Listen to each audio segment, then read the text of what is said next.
নতুন একটা রাজনৈতিক বন্দোবস্ত প্রতিষ্ঠার জন্য আমরা লড়াই করছি।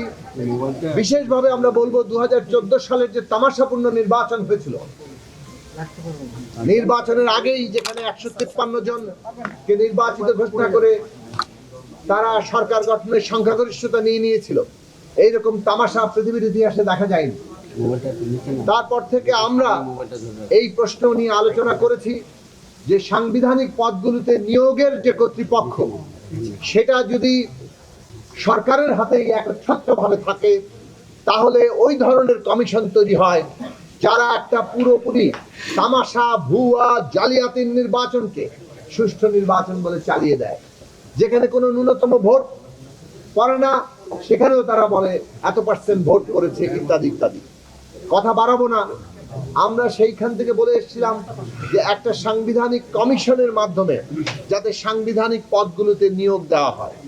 আমরা এটাও বলেছিলাম যে সাংবিধানিক কমিশন সরকারি দল, বিরোধী দল এবং বিচার বিভাগের প্রতিনিধিদের সমন্বয় করতে হবে। প্রধানমন্ত্রী, বিরোধী দলীয় নেতা এবং প্রধান বিচারপতি অথবা তাদের প্রতিনিধিদের সমন্বয়ে গঠিত একটি সাংবিধানিক কমিশন সাংবিধানিক পদগুলোতে নিয়োগের জায়গা আসে।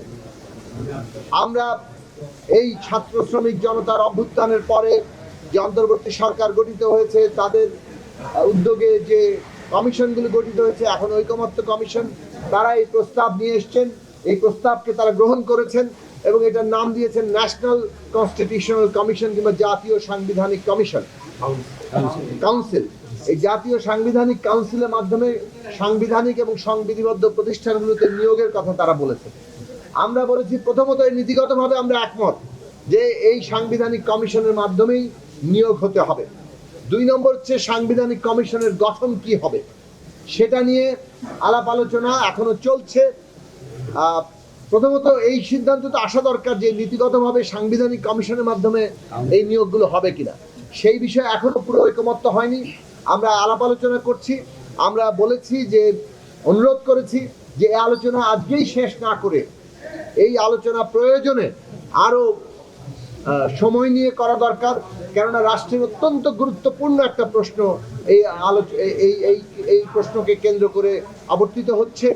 কাজে এই বিষয়ে সাংবিধানিক কমিশনের মাধ্যমে নিয়োগের ক্ষেত্রে আমাদের ঐকমত্য আসা দরকার।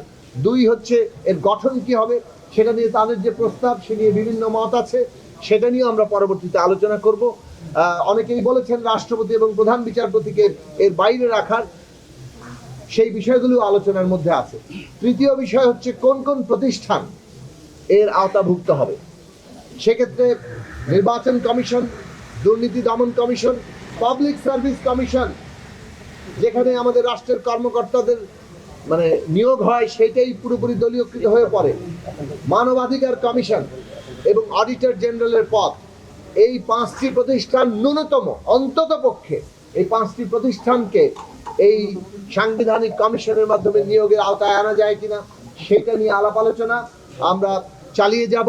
এবং এইটা বাংলাদেশের ইতিহাসে আমাদের গণতান্ত্রিক রাষ্ট্র গঠনের ক্ষেত্রে অত্যন্ত জরুরি একটি পদক্ষেপ বলে আমরা মনে করি।